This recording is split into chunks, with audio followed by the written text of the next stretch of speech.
আজকে আমাদের জন্য একটা ঐতিহাসিক মুহূর্ত। আপনারা জানেন যে এই বর্ষা বিপ্লবের এই বৃষ্টি ভেজা দিনে আমরা সবাই সমবেত হয়েছিলাম পুরো জাতির প্রতিনিধি হিসেবে। এখানে আমরা যেই ঘোষণাপত্রটা পাঠ করা হয়েছে,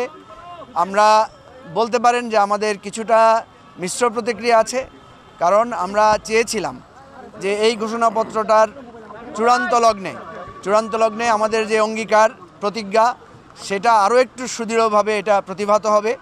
এবং বাংলাদেশের যে প্রথম ঘোষণাপত্র ছিল, যেটা সাম্য, মানবিক মর্যাদা এবং সামাজিক সুবিচারের ভিত্তিতে একটি শোষণহীন গণতান্ত্রিক রাষ্ট্র,